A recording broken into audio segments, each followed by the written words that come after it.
Welcome to the GenX Book Club, where nostalgia meets the page.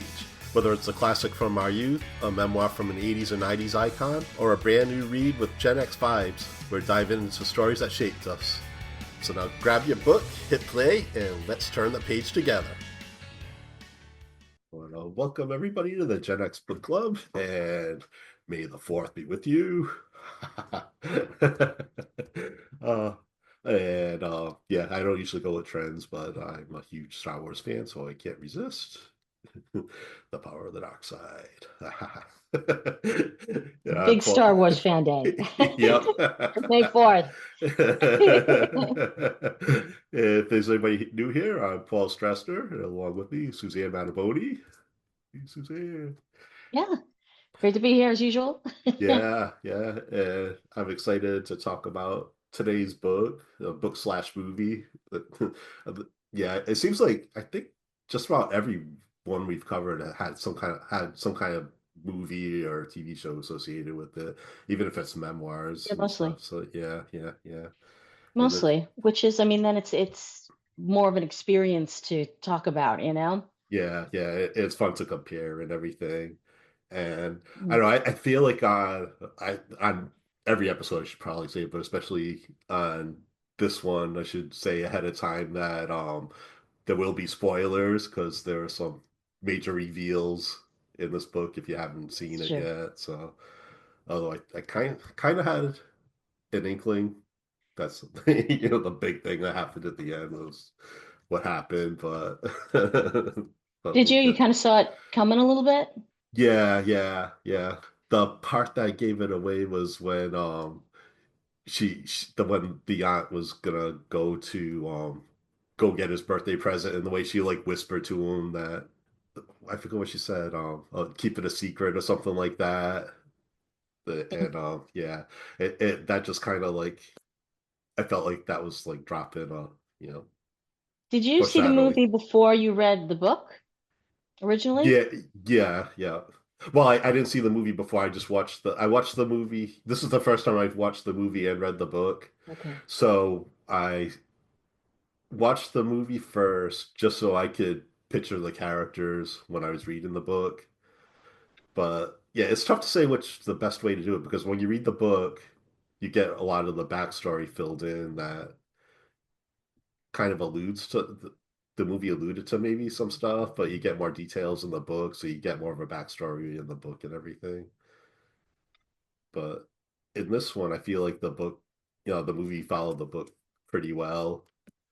Yeah, I think it was a very good adaptation, I have to Yeah. say. As a writer, I always try to read it first. Hmm. Sometimes I don't get around to reading it before, it comes on the streaming service and I end up, seeing the movie. Hmm. But, back when it wasn't so easy to see stuff, like when this book came out, in the 90s when nobody was Hmm. streaming, Netflix and what have you. And I read the book when it first came out. I it's hard for me to remember. I'm pretty sure I read the book first, but I think I did them wham bam, one then the other. When like I didn't get the book until the movie came out, but I Oh, had okay. heard real good buzz about it. Hmm. So, it's kind of hard. I think at that point I'd already seen trailers for the movie, so maybe I pictured those characters the way they looked and Hmm. sounded when I read it because of that. But yeah, luckily, I think they were fairly well depicted. Maybe in reading it now, I noticed more differences, I think, than I did when I originally read it. And reading it back in the 90s, I don't know. It's a really different experience for me reading it now. I mean, Hmm. some books I can read it and I'm still relating to the same character. Yeah. But I think now, I don't know, when I was young, maybe I was like I was already married, I think, maybe even had my, at least one little child at the Hmm. time, but I think I was still feeling like relating to the young adults. Yeah. Now I'm reading it and I'm reading it like a parent, and it was a whole different vibe for me to see the things that he was going on that were going on at those parties and stuff, saying Mhm. this is just not right. This is not good. That they, he's Yeah. 16. This is just not good. But I remember reading it at the time when I was, what, maybe 30-ish, Hmm. and not blinking an eye at the stuff that was going on there. Yep. which we can kind of get into that, but that's the Yeah. first thing that I noted, how different it felt to me reading it now. Hmm. Yeah, that is amazing how you read books at different points in your life, and it's like reading it's a whole different experience.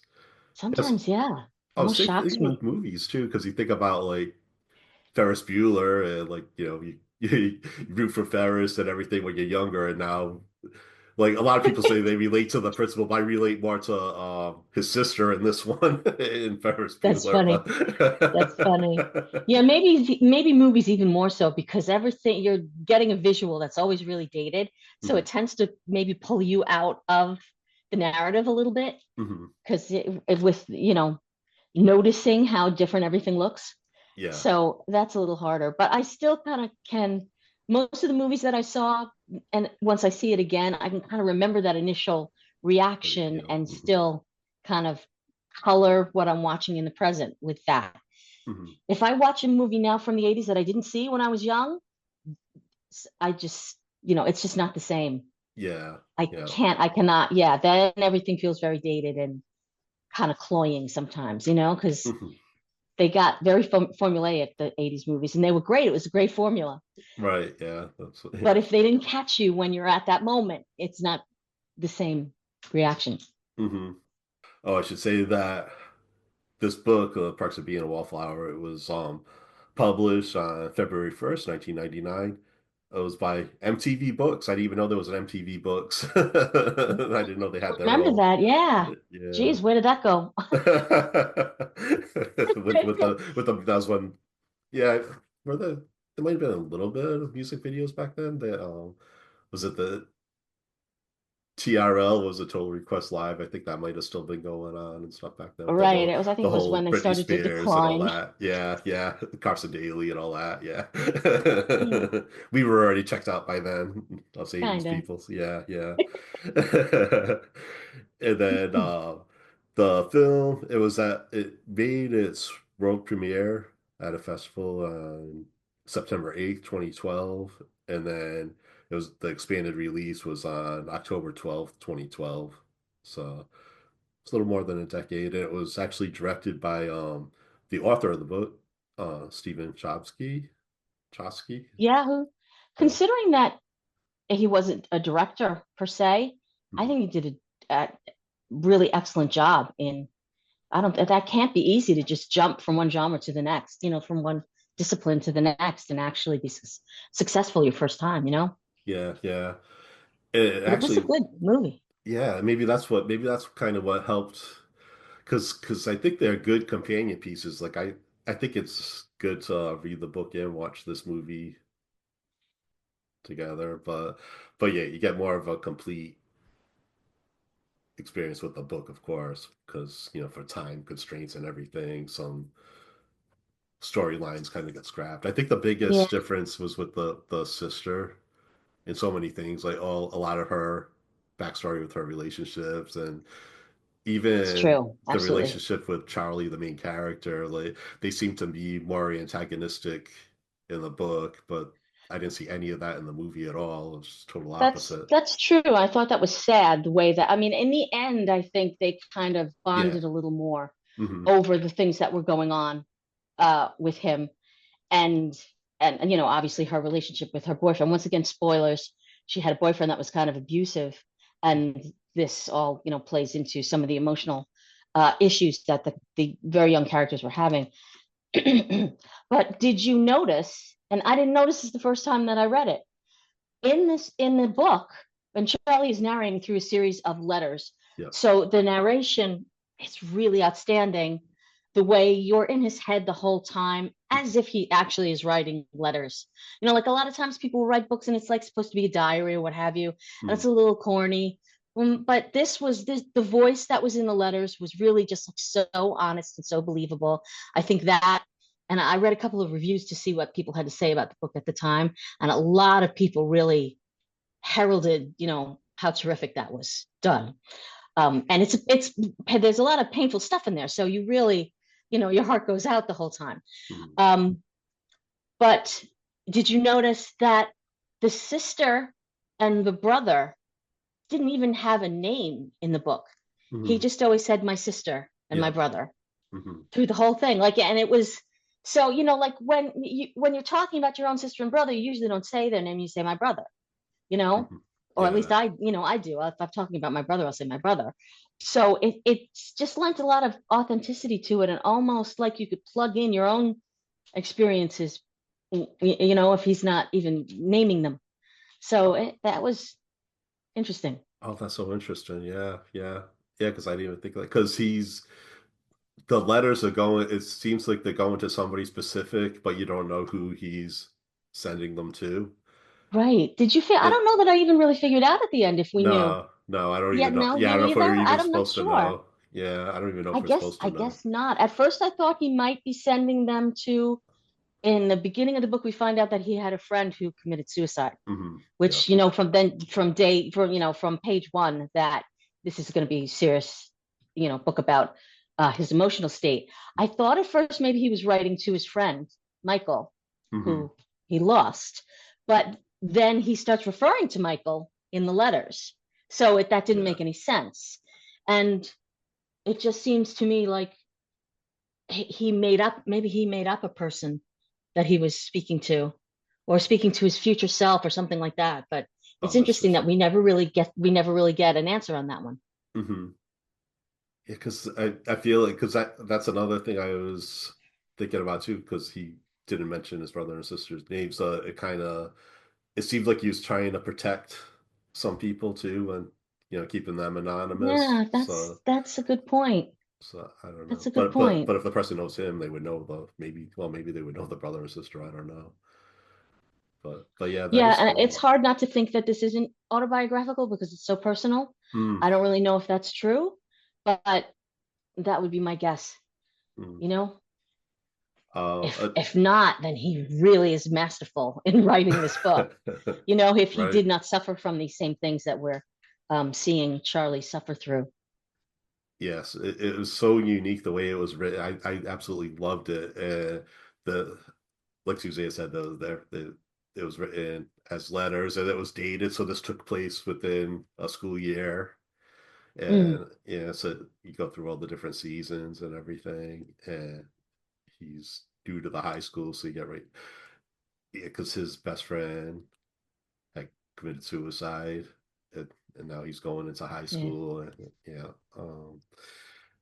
it, uh, I I feel like the way when as I was reading it, I don't know if I don't know if I'm a little off on this, but it felt like he was somebody that was autistic. The Yeah, I way, would I would say that too. mm, but I then would at say the that same, too. Definitely but on the spectrum. yeah, yeah. The way, but it didn't seem as much in the movie, but the way it was written in the book, it really sounded like a lot of disconnection and trying to figure out feelings and stuff that his friends are feeling. And there was just a lot of, similarities with somebody that would have autism. But then again, he had just been through trauma, losing his friend, and then the other Right. I don't major think that's thing. all that was going on was that he was autistic. And I Oh, have to wonder, trying to think back to the 90s, I don't know that autism was quite as well defined as it is now, or as defined across a range of symptoms. mhm. So, like I said, when I read it at the time, that didn't even occur to me, but it seemed very obvious this time reading it. Yeah, But that's not the only thing, obviously, that he was suffering from. suffer Like you said, he exactly. had trauma for various reasons, Mhm. and um, he had what seemed to be, at least at some point, very severe bouts of depression, which he would refer to as sometimes I get this way. And then Mhm. he would talk about like kind of dark times. And then in the immediacy of the narrative, he falls back into that. So Mhm. it's kind of scary to watch that happen because like at this point I feel like I'm a parent watching over this person and want to help them and pull them back. Mhm. uh and I know that that's not the easiest thing to do when you have some kind of clinical, you know uh, uh, mental health issue. uh but yeah, he definitely had some serious problems, and it's you just wanted to hug him, through most of this. and say it's going to be all right. Yeah. Let's get you help. Let's get you help. Yeah, yeah. Yeah, and then he eventually he became friends with the other two main characters. The I can't read my writing. The person who played Charlie was Logan. I can't read my writing now. I never heard. Yeah, let me. I don't know what else he's been in. Um, He was in some Learning. other young adult, film since then, which I know because, like I said, around the time that film came out, I had little kids, so I was watching the other films that he was in with Mhm, my children. But yeah, because when I saw the movie poster, I didn't know which one was Charlie. I didn't know if it was him or Ezra Miller, who played mhm. Patrick. And this could be like another whole topic of itself because I don't know if you're aware that Ezra Miller is pretty problematic. Oh yeah, he got into a Yeah, lot of trouble. I yeah, didn't look up. I remember hearing about it. I didn't look up what it was he did, but I do yeah, remember him having a yeah, bunch of issues where he was kicked off of a few films for, I don't know, some kind of abuse of the other yeah, yeah. actors. Not Yeesh. the actors, but yeah, he seems to like to hit the ladies. So Yeesh. yeah, yeah, yeah. Yeah, And he was that's sad. charged with that because the first time it happened, I think he was arrested, but then he might have gotten off because I forgot that they made it seem like that was like a one-time thing. What it wasn't like Yeah, and then it as happened bad as again. that. Yeah, yeah. And then it kept happening, and yeah, yeah, Yeah, that's sad. So you yeah, know what? He's terrific in this film. yeah, yeah. I don't know that I've A seen him lot in of too much people. else, but he was wonderful in this. The thing I know him from, most people probably know him from, was is the Flash in the DC Oh, universe in yeah, the okay. I movies. haven't Yeah, watched that. and he's great in that too. Because one of the things that separates DC and Marvel is Marvel seems to have a lot of humor and everything, and DC is really dark. But Okay. his character, the Flash, and then the one that plays Aquaman, that they bring a lot of humor to it, and that so that they're really good, and it just sucks that. Yes. It's sad when you find out, these terrifically talented people, have their own dark side, and are out there abusing people. That's Yeah, just, it's sad. It yeah, is. It's a waste. yep, yep. And then Sam, of course, was played by Emma Watson, of course, Yeah, Hermione. she's terrific too. You completely forget that she's English. Right? Yeah, yeah. You completely forget. It's amazing. Yeah. Yeah, there were a lot of pretty big names in there. Joe Cusack was in the end of it, and Yeah. uh, was it Kate Walsh, was the mother, and was it Dermot Mulroney was the father, and then Paul Rudd was outstanding as the teacher, Mr. Yeah, Anderson, the English it was a teacher. great cast. It Hmm. was a great cast. Yeah. Um, I loved Paul Rudd's character in this, and then I was hoping he wasn't going to be abusive. I was, no, no, no, no, no. But Yeah, right. he Please was make great. Yeah, I hope he's not being nice for me. But yeah, he was really good. It was kind of like almost like a Robin Williams in like Goodwill Hunting or uh Dead Poet Society. Like he's like a really good mentor and really cares. absolutely. Yeah, And yeah. the book gave him a little bit more backstory Hmm. and screen time also Yeah. when he was having issues with his girlfriend, and then I think they either got engaged or they got married, or they and had Charlie come over, and they made him dinner, and Right. Yeah. Yeah. there was that moment. It was very nice. It was a nice moment. It was not in the film, where he basically said to him, Charlie, do you understand how talented you are? That you are really special. And it seemed like it didn't occur to him other than, okay, I get good grades and I make my parents happy. Mhm. He didn't really realize how talented a writer he was, Mhm. and that was only just something that recently had popped into his head that that's what he should do, or the aunt had told him that that was what he should do. Trying to remember. Oh, now I can't remember in the book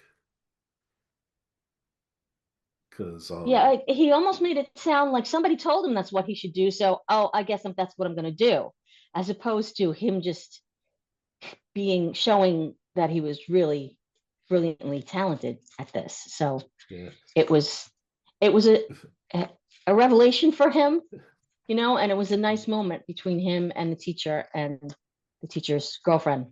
So yeah, yeah. If anything, it made it seem like he didn't think he was like that smart in school. But yeah, he didn't really realize how, maybe he just thought everybody was just this insightful, talented person who can express themselves the same way that he did on paper anyway. yeah, So yeah, yeah, yeah. So I mean, that was so cool the way they did it. Yeah, it's just genius the way they did it in the movie, the way they showed how smart he is without having to, with all the dialogue and everything. That uh, Mr. Anderson was asking in the class a question. I think there was a was it Charles Dickens quote, and he was asking who did this quote, and everybody's making all these guesses. Meanwhile, Charlie knew it, and he had it written down. And the teacher's walking up and down the aisles yeah, asking, and then he glanced down, and he saw the answer written on the paper, but he didn't like call him out or anything. And then, right. That is very clever that we knew as an audience that he knew the answer hmm and the teacher figured it out, but yeah, he never went through the paces of saying, I know yeah, it. hmm So yeah, that yeah, is yeah. So yeah, it was just so well done. I can't. Um, absolutely. mm.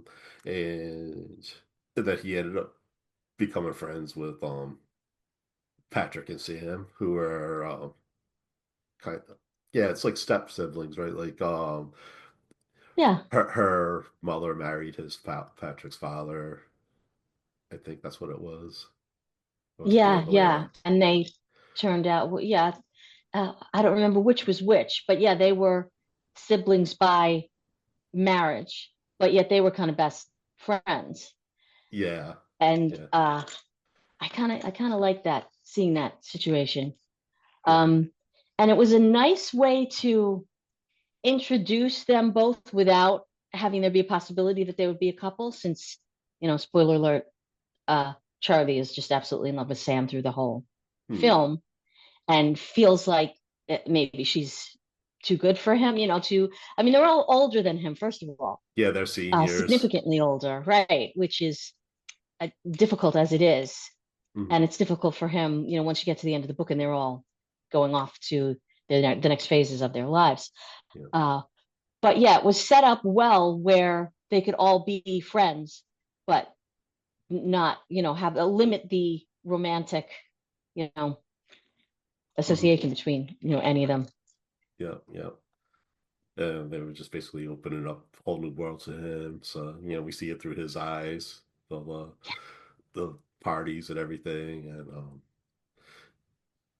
yeah, that was fun. Oh, and then we also meet a couple of the other friends, Mary Elizabeth and Alice. And in the movie, Mary Elizabeth was played by Mae Whitman. And we used to watch that show, Parenthood, No, but the I am TV familiar show. with that actress. I've liked a lot of the stuff she's done. Yeah. She was in Arrested Development, Oh, really? Oh, and she I never was saw very that. funny. Oh, yeah. She was very funny. Yeah, she was kind of a side character, on one of the seasons. hmm But yeah, she's very talented. And Yeah. once again, I don't think I knew who she was when I first watched that film. I don't hmm think she had much career yet at the time. But I look back now, and she's done a lot to kind of prove herself. Yeah. I'm not sure when the Parenthood was on. That might have been like in the middle of it. Because, yes, Hmm.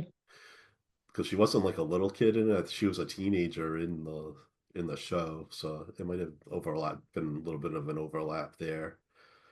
But yeah, she played Lauren Graham's daughter in that show. So that's where I knew her from. She was, yeah. Everybody in this was really good. So yeah. It's true, and went on to do more, have successful careers. hmm Uh, yeah, so Charlie gets high for the first time when somebody gives him brownies that he wants to, oh, thank you. He didn't know that. Yeah. It was laced. Next thing you know, right?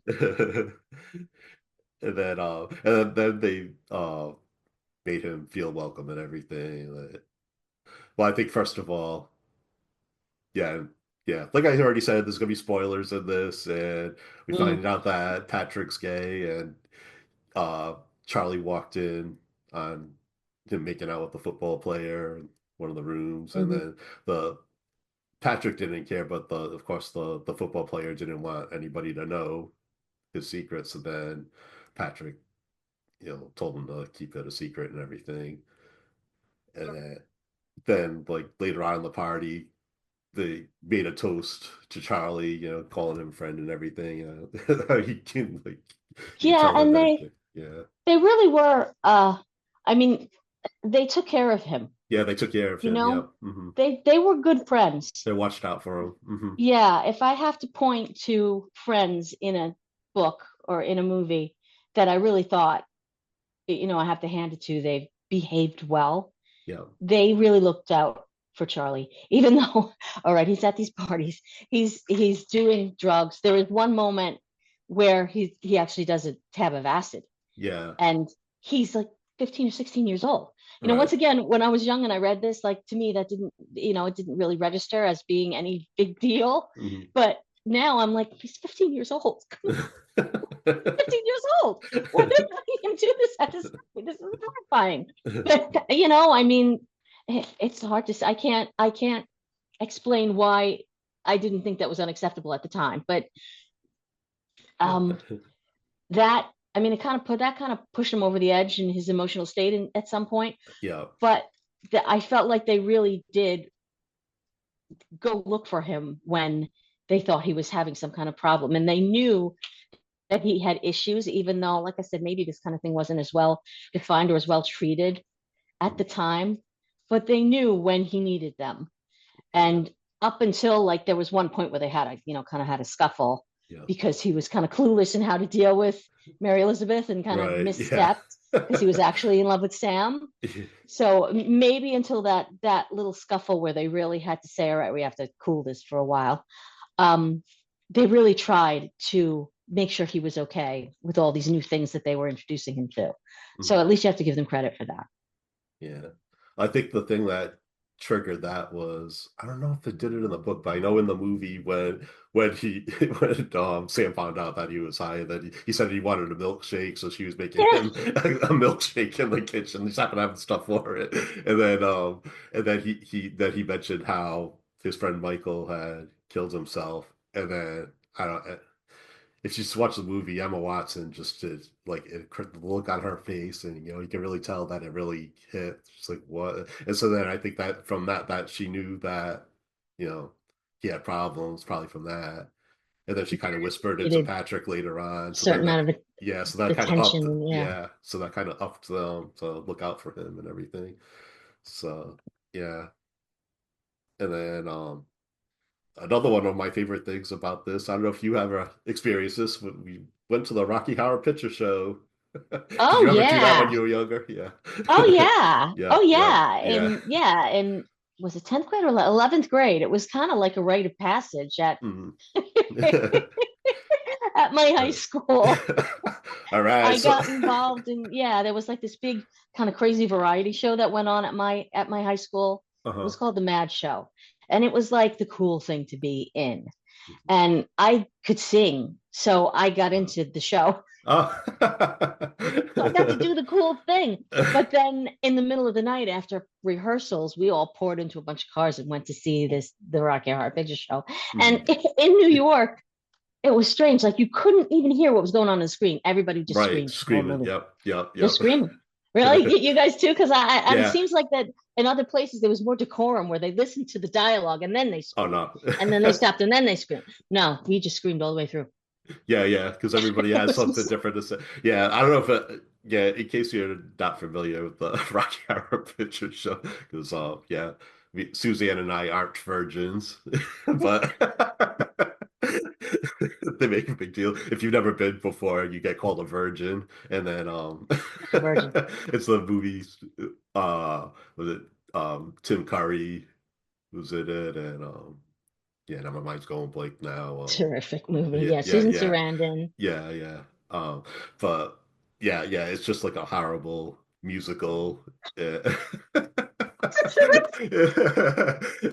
Yeah, really transvestite heavy, so it would be it's probably going to be canceled all over the country now. So Oh my God. Yeah, no, you could never see that was the nice thing about the 70s and the 80s. You could get away with shit and be really creative and yeah. crazy. It was just, it was kind of a takeoff on like weird B science fiction movies from the Hmm. 50s, really. Yeah, yeah, hmm. And, with transvestites from space, let's just say Yeah, that. And yeah. people would act, they had actors who would act out what was going on the screen in the front of the theater. And of course, you'd like throw things and you bring props, and it was a crazy Yeah. experience, which I Well, think they still play it, but I don't know if they quite get probably into it not the way as that we often. used to.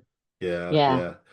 yeah. Yeah, at the theater that we used to, I, was it on I can't remember if it was on either a Friday or Saturday night at midnight was when they showed it at a theater near me. Yeah. So you go with In a the group middle of of the night. people. Right. And a lot of people would actually dress like the characters in there, Yeah. and then you throw stuff and at the theater that I went to, if you they actually sold stuff that you could throw and everything. If you don't have your own, you could get the That's right. rice. There's a wedding at the beginning, and then everybody throws Yeah. rice. It's like a total experience. At the same time, there's actors up in front of the screen acting out the parts as well. At least the one that I went to, and they did this in the movie too, in this movie. But yeah, you're just shouting out dialogue. They have crazy dialogue in the movie, and I don't know how to explain it. You're like shouting at them. You're saying, It you was yell at the fun. screen. Yeah, yeah. It was a lot of fun. And it's not just that they went to the movie in the experience of the book, they were very involved, like they were part Involved. of the cast Hmm. who would act out the film, which is kind of, it's very culty Yeah, thing, yeah. Hmm. So for them to be that involved and do it on a regular basis, and the fact that Patrick would do Frankenfurter, who's the lead character, who basically walks around in high heels and a corset, and like, and Patrick is gay, so Yeah, he's doing the drag performance, so it kind yeah. of all ties in as something that's very important to them.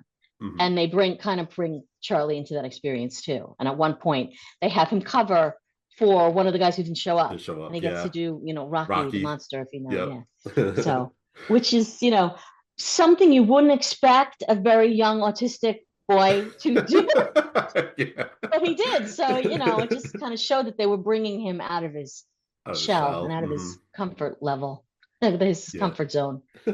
Yeah, I think Mary Elizabeth actually had a newsletter for them and everything. Oh yeah. Punk Rocky. You're Muslim. She's Muslim, right? I think they said that she's Muslim in this too, Oh no, yeah, or A Buddhist. She became a Buddhist. She Buddhist. was very zen about But everything. yeah, yeah, yeah. And she's like the total opposite personality of somebody you would think is Buddhist, but Yeah, I guess she was an interesting character though. That yeah, I love they that fleshed character. her out a lot more in the book, I think, than they did Yeah. in the film. And you got to kind of see how Charlie was trying to interact with her, was not really happy with her. Mhm. But then in the end, Sam kind of calls him out for not just coming out and saying, Mary Elizabeth, I don't think we're right for each other. Mhm. I mean, that blew up. I mean, just to, let people who were listening, it kind of blew up at one point. They're playing spin the bottle. No, playing truth or Truth or dare. Dare. And Yep, he was yep. dared to kiss the prettiest girl in the room. And And they were instead of dating at kissing the his time. Yeah, girlfriend, yeah, right, who was Mary Elizabeth, yeah, he kissed Sam. yeah. And that was like a big scuffle. And because there was all such a history between these two girls. Um, but the thing is, they were kind of right about him. And when Sam kind of said, "Well, why aren't you need to be present in and express yourself, and don't just be whatever you think the person you're Mhm. talking to wants you to be," Yeah. which is what he was doing. But like, you don't really even think about that too much until he's called out for it at the end. Mhm. And maybe that is kind of the autistic thing where he's just kind of going along and going along and going along, and literally like puts the phone down as she's talking, walks away, does something else, Yeah, yeah. comes back, and Is she she's still still talking? talking. Yeah. Doesn't realize, but he can't tell her, I'm not interested in this. Mhm. So it was an interesting dynamic, and she was an important character in that way, Mary Elizabeth. Mhm. So Yeah, it was really good. Yeah, really good lesson. I mean, people could still take away today. Like, yeah, a lot of people live to make other people happy, but you're not doing them any favors if you're not being honest with Right. And then them. they're resentful of it, but yet they're the ones that didn't express what they really needed. So, Hmm. Yeah, yeah. So yeah, I just love that. That yeah, a lot of lessons in this as well. So yeah, absolutely. yeah. And I did relate in another way, and that I had maybe mentioned when we were, Facebooking about this, that it takes place in Pittsburgh. Hmm. And I went to college in Pittsburgh. So I have a lot of friends in Pittsburgh, and I've spent a decent amount of time there, actually going in a couple of weeks for a writers' conference. And in fact, some of it, like that movie theater that they went to, the Hollywood Theater, Yeah. was like my roommate's local neighborhood theater. It actually exists. And she's now married to my brother, actually, so we're still friends. So we talked about this. And there is one moment when they're in the hospital that you can see the buildings from my campus in Oh. through the window, because Oh. there's like this 37 floor building, called the Cathedral, that's on campus at Pitt, and it is in the background in through the windows as he's in the hospital, which, spoiler alert, this kind of his emotional state really bottoms out, and then we realize the root problem that he'd been having, which, if we alluded to in the beginning of the discussion here, where he finds out that his favorite aunt, who was killed in an accident, actually sexually abused him, which I think the first time I read the book, I didn't even get that. It was kind of subtle the way they described it, and it was a little bit more spelled out in the film. Yeah, yeah. Yeah, because she I was telling think, him to not wake his sister up at one point, right, or he was yeah, having a it's creepy, flashback. Yeah, right. yeah. And he doesn't remember that specifically until the end of the film, Hmm. where he has an episode. Yeah. So it's very sad. And then he realizes that he has to inform his parents that this is what happened, that his their favorite, you know sister slash aunt was, committing these things, conducting herself this way. Hmm. And I think he almost felt that much more guilty that he had to be the one to let them know that this happened. Hmm. So you just, Yeah. like I said, the whole time you just want to hug him and try and make him better. Because he already felt responsible for her death because she was Yeah. out getting him a birthday present. Because Well, that's it what she was, said. yeah, yeah. Um, because I think it was his birthday the day before Christmas or the day after Christmas. It's Right. like around Christmas time. So then and this is when he was a child. So then, growing up, he would have these episodes around that time, and the family was always showing concern for him because he took on the responsibility, feeling like he's responsible for his aunt dying. So he had that going on Yeah. with Yeah. that as well. A lot of things that played into how fragile he was mentally, Mm. you know? Yeah, yeah, yeah. That's a lot to Now, between all the stuff with the aunt and then his friend and everything. Yeah, he was a mess. Yeah. he was, but he kind of I mean, he obviously he needed help, and he got help. But considering how much he had been through, I think he was really doing the best that he could. Yeah. And he in the end, I think, was very resilient. And did you do the audio book, or did you do an Did electronic version, or what did you read? Um, oh, it might have been both. I was reading the actual. I have a digital copy, but yeah, I listened to the book as well. Well, I was reading along with the audio. Okay. Yeah. I was reading it on Kindle, and Yeah. I think it's some kind of anniversary version. And they have in it an extra letter from Charlie, like a new letter that the author wrote, kind of Uh, as a companion to this. And it was really, if I'm going to try not to choke up, because it was very, I mean, it's a very emotional story as it was, but mhm. he did another letter. All the letters started with dear friend. Yeah. As we said, we never find out who the friend is, but he started saying, okay, when I was a young person, I wrote letters, and they helped Mhm. me. And then he says, and so many of you wrote back. Back. Mhm. And he explained, and it's almost the author talking as Charlie, I guess. He explained how so many people related to this book and wrote him to say how much it helped them. Mhm. And once again, if you go back to the 80s and the 90s, a lot of people were suffering with things that there was no real name for. I had my best friend in college was severely bipolar and still is. Now she's on medication, but she was not diagnosed until she was in her late 40s. Mhm. But we knew, just like Charlie and Sam and Patrick, they all knew that something, very serious was going on with him, was wrong with him.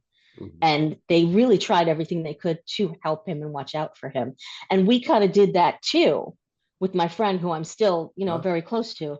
But I remember kind of the frustration of feeling like we had the responsibility to try and help her through that, even though we weren't psychologists, right. or Yeah. like we didn't know what we were doing. But it Mhm. seems like nobody else did either Right. to help them. So all those other people who were suffering from similar things read this book and saw themselves and had some kind of got some kind of therapeutic value out of it and wrote him saying thank you. And I thought that was really touching that he could, took that opportunity to acknowledge that. Mhm. And then in the end said, and everyone also asked, what happened to Charlie? And he says, here's what's happened to Charlie. He got through it. Yeah. He, and so can you. Mhm. And to me, it was just like, it was really a very emotional Mhm. read to, because you want so badly for him to get through it and Yeah. be okay. And so to hear an acknowledgement that he was, and that maybe all these other people who read the book were able to get through things because they had this example and could relate to it. Mhm. It was beautiful. Big, like, just my hat off to this author in so many ways. Yeah, yeah, I read, yeah, that was in the version that I saw too. That was Yeah. incredible, It was and that just beautiful. yeah, and it just shows how important it is to if you're going through something that there's somebody that can relate to you. So it's good to get your story out, and he was writing this as he was going through it, so that must have been like some kind of therapy as well. Because Sure. I know writing helps me a lot when I'm going through Yeah, something and absolutely. like its own therapy and everything. So I love that so much. Yeah, thank you for bringing that up. That's incredible. Yeah. Another cool thing about this was a lot of it was a lot of music was involved with this as well. We talk a Oh, lot of mixtape yeah. I talk. meant to talk about that too. Yeah, yeah. So all your jam, all your Oh my God, all your whole term. absolutely. And in the movie, they used a different song. I think in the book, it it was like "Landslide" by Fleetwood Mac, Stevie Nicks, and Yeah, there in the was a movie, it reference was to. "Heroes" by David Bowie was kind of like That's the right, that they went centerpiece. when they went through the tunnel. Tunnel, yeah, yeah, yeah, Hmm. yeah. The Yeah, and they made like they didn't know what that song was. Yeah, right, that, yeah. and the thing is, like, when I was in college, that was like, I knew that song. We had me and my now husband had a friend who was a huge Bowie fanatic who was his roommate. Mhm. And we knew that song from him. And there's, some kind of, he was very funny. He did kind of bits with them. We had like inside jokes and stuff regarding heroes. And but nobody really knew, hardly anybody knew that song. It was kind of like a B-side until this movie came out. Mhm. And there was that scene where she was in the tunnel and she's Yeah. standing up in the back of a pickup. Once again, as a mother, I'm looking at that like, oh my God, please stop her. Yeah, I know. But as At a first, at 30 year first I old, I thought didn't seem to mind.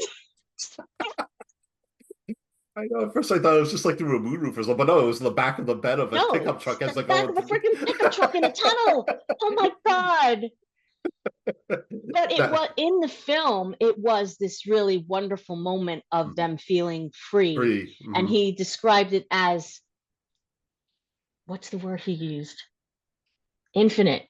We Yeah, were infant. That's infinite. it. That's it. Yep. Good. Good. Yeah. And Yeah. that's like, I looked up some things about this film and that scene and the playlist, Mhm. and people were referencing that this is the infinite, that I feel infinite. I listen to Mhm. this and I feel infinite. And that, I think, it just tied up a lot of what was, what they were feeling as like that coming of age moment. you're Hmm. scared and you know what the hell's going on and you're lost, but you have your friends and you have your future in front of you. And there are moments that you just feel, that's the way they described it. I feel infinite. Hmm. Yeah, yeah. And I know that tunnel, I'm familiar with that tunnel and that view that comes at you of the city when you come out that he said he was so impressed with. It's cool. Hmm. It's Did, cool. did that lead to, was that the bridge that it went to? I Yeah, remember you seeing a come bridge. out. Yeah. Yeah, yeah, you're going over the In bridge, the you see the Science for city. Duquesne University and shit. Yeah. Oh, I love it. Yeah, and it's so cool Mm. seeing somebody hear an incredible song for the first time, being introduced to like a legendary song. So Yeah. And his playlist was pretty amazing. I yeah. was I was kind of excited. There's a song on there by Suzanne Vega called Gypsy, Uh, which is, I don't know if you listen to the playlist, but no. it's like the most beautiful, poetic, amazing song ever. I'm a huge Suzanne Vega song, sorry, fan. And to see that song on the list, I just wanted to cry. It's just gorgeous. He has really good musical taste. Yeah, yeah. The Smiths are his favorite band. Yeah, Yeah. Yes, that was yeah, a lot of fun. Yeah, it's real throwback to because he'd make mixtapes for people and stuff. And yeah, right, right. It was a big deal. Thing yeah. that you did for people, personal thing you did for people. Hmm. Yeah, that's just a yeah something. It just showed how thoughtful he was, and that was part of him being a wallflower, being observant of everybody around him. So yeah, so that that was part of it too. He's observing everybody, so he wants to everybody to be happy and stuff. So so that's why he's observing them, and he's just putting himself last, so to speak. But he's does all these thoughtful things for everybody else. I don't know if there were any other major points I'm trying to think of that I'm missing. Yeah, I think we covered a lot. I think Yeah, we covered a lot. Hmm. But yeah. please, everybody, read it if you haven't yet. Uh, It's beautiful. everything that I love the yeah, it just touched my soul. I can't believe I hadn't read this until now, but this is right up my alley. And then you have your throwbacks of stuff that's a little outdated. Like in the movie, he had a trapper keeper, and then like there was a mean girl that was next to him. She called him a fag. So oh Yeah, my or god, not, I haven't heard that in yeah, a while. With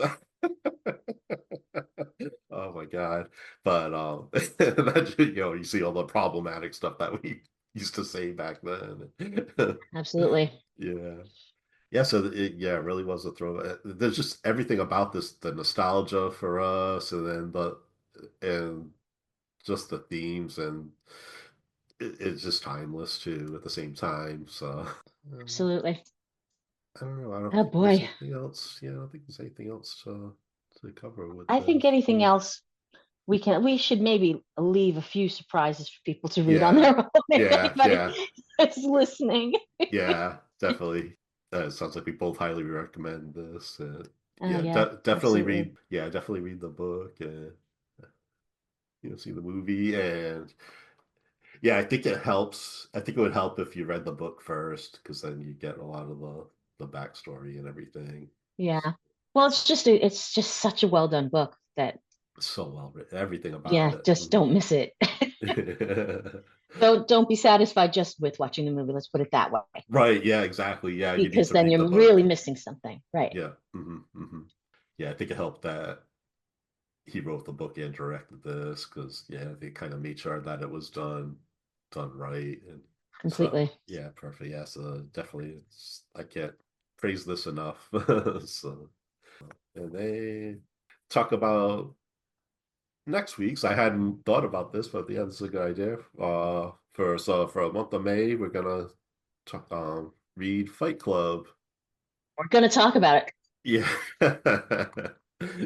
Yeah, we're gonna talk about despite what they Yes. say. So Yes. No talking about Fight Club. Well, we're going to break the rules and talk about Fight Club. Just another brilliant book. So, Yeah, I'm looking forward. yeah. I've seen the movie, but I haven't read the book yet, so I'm looking forward to this.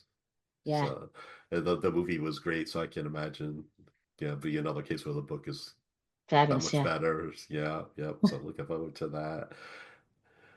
All right, and you want to tell people where they can find you and your book?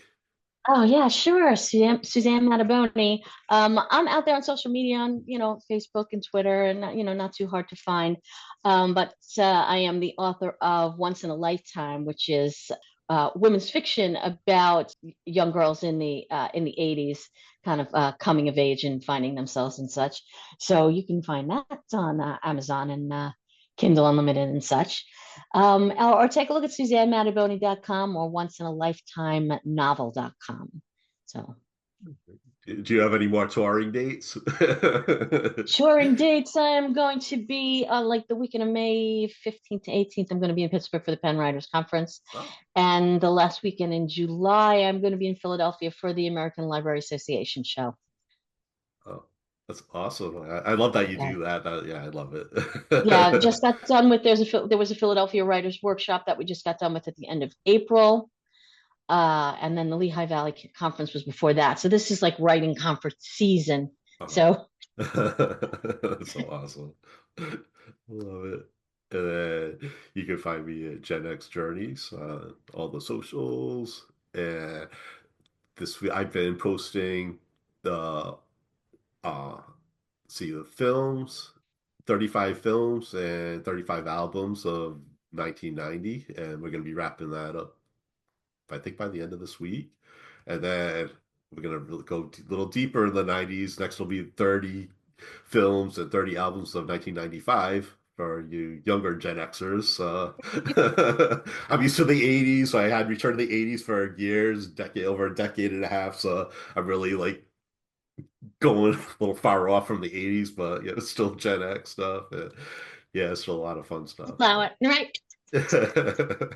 I was in the Navy and ended up going to college after I got out. So I graduated from college in 1996. So 1995, I was still in college. So this is still my college years. So It yeah, so counts. I post so I post on there every day. So yeah, come check me out there. And the website is genxjourneys.net. And yeah, I should really start adding more stuff on there. I'll get to it. And then you can, if you have any book suggestions, want to contact us, you can email me at paul@genxjourneys.net.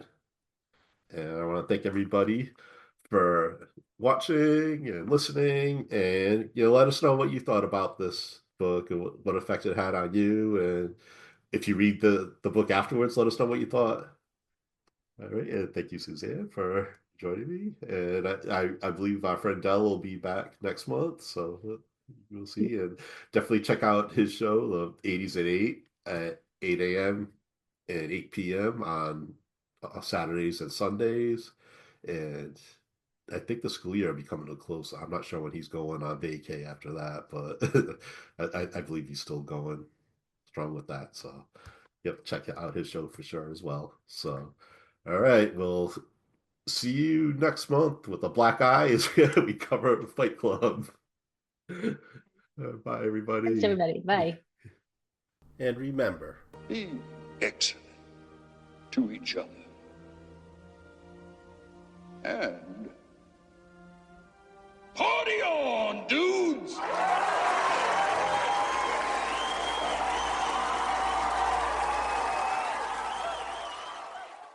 sit, Lizzie, sit. Good dog.